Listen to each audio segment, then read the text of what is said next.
Hey there, I'm Terry. We're at session 6 of basic piano. We're going to learn about some left-hand chords, we're going to learn about tempo markings, and we're going to learn about some staccato notes. So stay tuned. A little review from last session. We learned about accents and how that accents mean that there is extra strength or stress on a note. Notes or accents at the very beginning of the measure mean that we are to accent the very first beat of the note. It's called a measure accent. Remember that sharps and flats can have two letter names.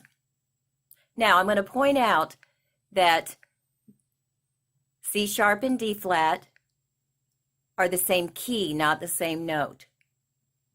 And we'll discuss that a little bit in depth further. D sharp and E flat are the same key on the keyboard. Those notes are by the two black key groups. F sharp and G flat are the same key by the three black key group. G sharp and A flat are the same key. A sharp and B flat are the same key, and those are by the three black key groups. We talked about eighth notes.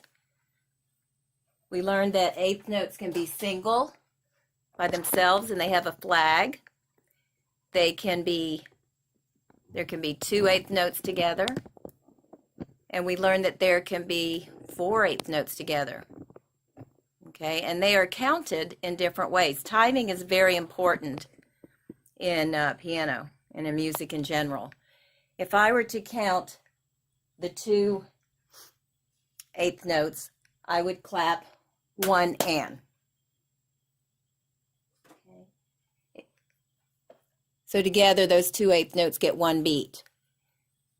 The single eighth notes, notice that the flag is on the right hand side if the stem is going up, or the stem is also on the right side if the stem is going down. And we're going to talk about stems in a little bit too. The four eighth notes joined, whether the stem is up or down, they get two beats, and we would clap them like this: one and, two and. Okay, because we need a syllable for each individual note. Okay.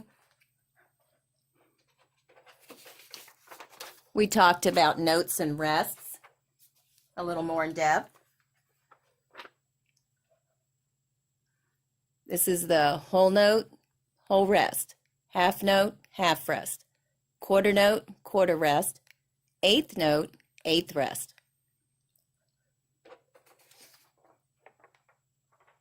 And then we talked about sharp and flat octaves, okay? And I showed you this illustration.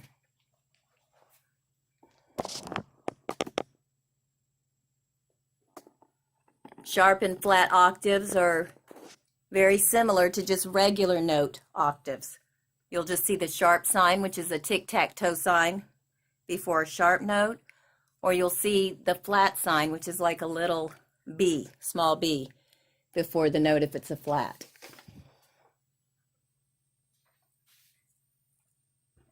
We talked about naturals. Naturals, the natural sign when you see it, cancels out a sharp or flat in the same measure. A natural sign. And it's kind of a box looking sign with an up and down type stem. That's a natural sign right there. Okay, on to new material. I'm going to also mention this circle of fifths. This is very important. Right now, we are concentrating on C position, or the key of C. Okay, but later on, we will be playing in different keys. So the key of C is way up top. And if you will look at that staff, there are no sharps or flats on it, which means in the key of C, there is no key signature. Okay, and that's why even though we have talked about sharps and flats, and I've illustrated different things, half steps, etc., we have not really played in the 2 songs that you've practiced so far. We haven't played sharps and flats because in the key of C, or in C position, there is no key signature. There are no sharps or flats. You're playing on the white keys, okay? And that's the basic key, beginning key that you would start in piano. Now, it gets fun when you start adding sharps or flats and when you have to start remembering your key signatures. And that's why I will probably show you this chart a few times before we even start to use it.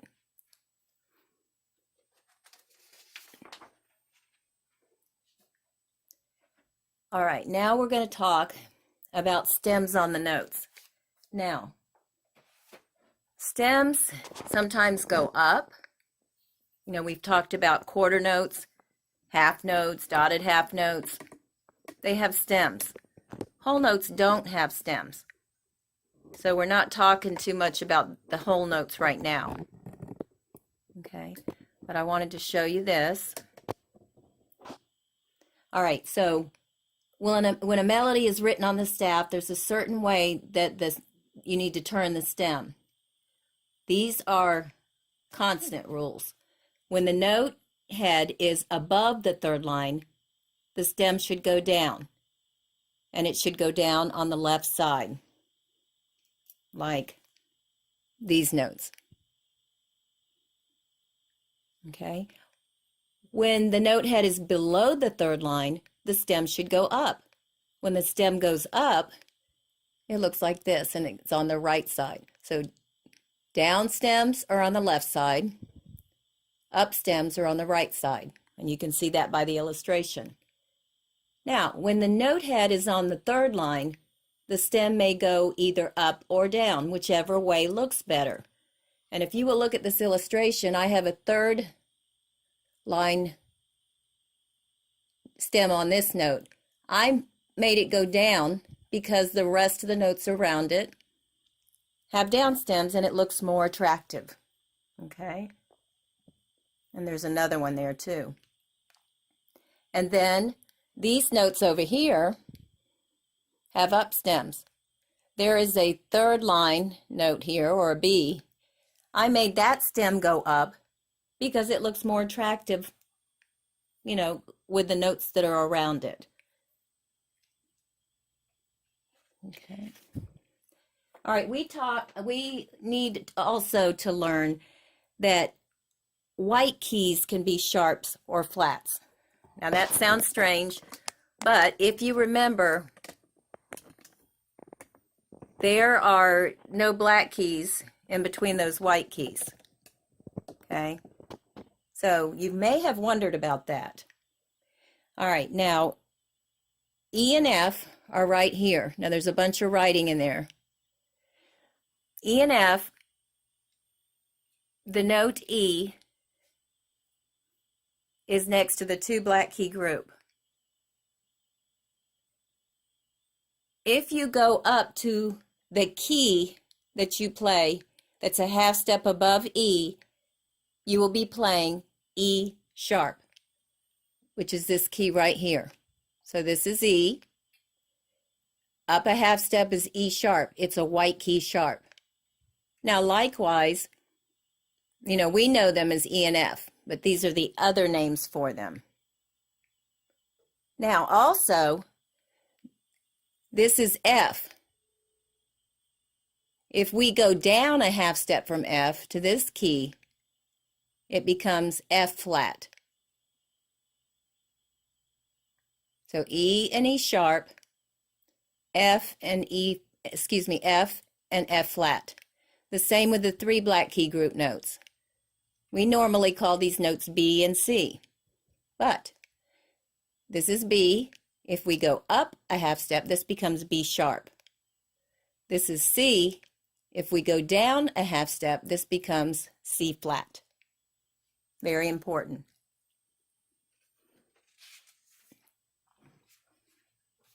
Now, I want to talk about those notes that we said were above and below the grand staff.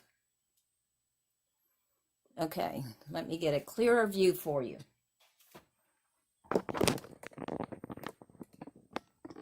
Okay, these notes look pretty funny, don't they?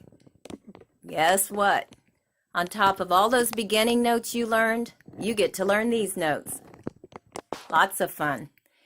Okay, now, remember your acronyms for the treble staff. Every good boy does fine. FACE. And then the acronyms for the bass staff. Great big dogs fight animals and all cars eat gas. Keep those in your mind because you need to not only know them in your mind, but you need to relate them to the staff. Okay, important. So, if the top line here is F, count up a third to A, and that's what this note is. Count up a third from A to C, and that's what this note is. Count up a third to E, and that's what this note is. Now, we add lines and spaces. A is the first line above the grand staff. So we draw a line. When we move up to C, we need to draw an extra line underneath the note. This is C. We call it the second line above the treble staff. Then we have to add a third line when we go to E. So this is E. If you go a third up from C, you come to E. We are skipping notes. Then the fourth line above the treble staff is G. So these notes are A, C, E, and G. Now, do you see these notes that frequently? Not really, but you may in classical music or even in some contemporary music, you'll see those notes. There are other ways of playing those notes, but seeing them written an octave lower on the keyboard, and then a special symbol or sign is written above them, showing that you can play an octave higher, so that you don't actually have to read those notes and try to figure them out. But I would encourage you and challenge you to learn them correctly the right way right now. All right. If the top line or fifth line of the treble staff is F, the very next note would be G. And I showed this to you once before. We're learning space notes above the grand staff, treble staff. This is G. Go up a third to B. It's the second space above the grand staff. Go up a third, D. And notice we're adding these lines, but they're still space notes. So G, B, D, and this very top note is F. Going up by thirds, G, B, D, and F. Remembering to add the lines. Now, in the bass staff, notes below the bass staff, we have to count or say the letter names backwards. Okay, so this is E. The first line of the bass staff, and we always count lines from the bottom to the top, would be G. So if we go down a third from G, this is E. Go down another third from E, and we are at C. A third lower than C is A. A third lower than A is F. A little more challenging than the space notes in the bass staff. Remember, if the first line in the bass staff is G, we need to go down to the very next note to F. Go down a third, you'll be at D. Go down a third, you'll be at B. Go down a third, you'll be at G. Okay? So that takes a little more extra work, but I would encourage you to learn it.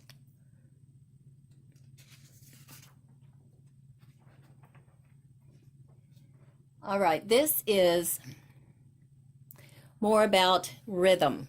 Okay, melody, harmony, rhythm are all part of music. The 16th notes look similar to the 8th notes, but they have two stems on them. Okay. And 16th notes are twice as quick as 8th notes.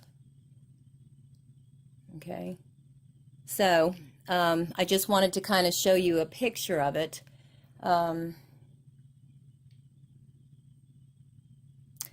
Let's go back up to the top for a minute. Those are triplets, which equal 1 beat. These are the 16th notes. Okay, so the 16th notes are joined together, much like the 8th notes, but they have a double line at the top. Okay, so if 8th notes are 1 and 2 and, then 16th notes are 1 A-ander, 2 A-ander. Okay, so it would take 4 16th notes to equal 1 beat. Okay, again, 2 8th notes would be clapped 1 and, 4 16th notes would be clapped 1 A-ander, because we need a syllable for each note.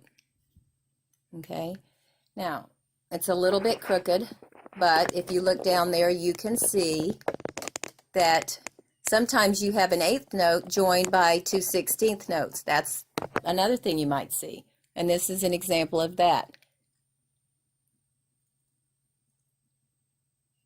1 ander, 1 ander, or you could say 1 ander, 2 ander. Different ways of seeing rhythm. Now I'll go down there, and what I'm just going to say mainly about triplets is that they are, you can see them with stems up, stems down.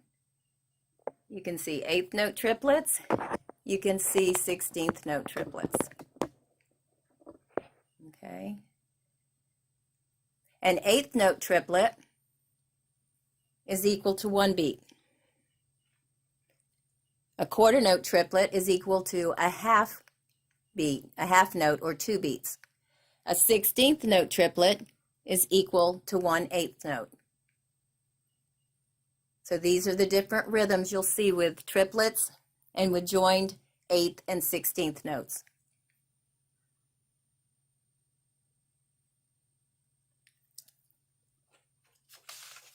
Okay, we're learning quite a bit today.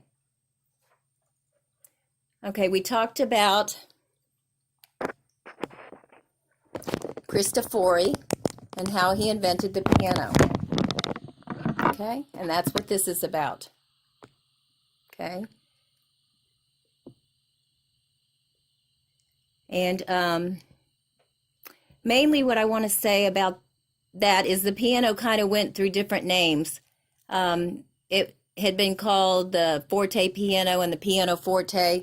I just want to re-emphasize that the piano plays loudly and softly, and that's, I believe, what was so impressive about it is you could really add a lot of dynamics to piano. Okay, if you look at the very bottom, you will notice that there are dots above and below the notes. Okay, let's see if I can get there a little faster. Okay, so those dots above and below the notes just mean to play staccato. We've talked about staccato. Those notes should be very choppy. Okay, up at the top, we're going to talk a little bit about tempo marks, how to play loudly or softly when you're playing music. Okay, we want variation in our music. We don't want it to all be the same. Okay, it'd be kind of boring if it all sounded the same. So we're going to talk about andante, moderato, allegretto, and allegro. Okay, that's part of what makes music so beautiful. The louds and softs, the different melodies, sometimes switching the melody to the left hand and putting the chords in the right hand makes it a little bit different. Playing slowly, playing fast, playing with feeling. We want to play with feeling as pianists. So andante means to play slowly. It's a walking tempo. Moderato means to play moderately. Allegretto means to play moderately fast.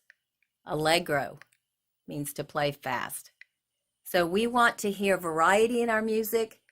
We want people to enjoy it and say, that's what I liked about it. She played this section fast. She played the next section slowly. She played loudly in this part. She played softly in another part. Staccato, smoothly, legato. Those are good choices in music. Well, we're finished with session 6. If you are still joining me, I am thrilled because that means that you really enjoy piano and you are proud of yourself because you are learning a lot. I hope you are. Keep practicing, keep learning. Stick with it. It'll be worth it. You'll be glad you did.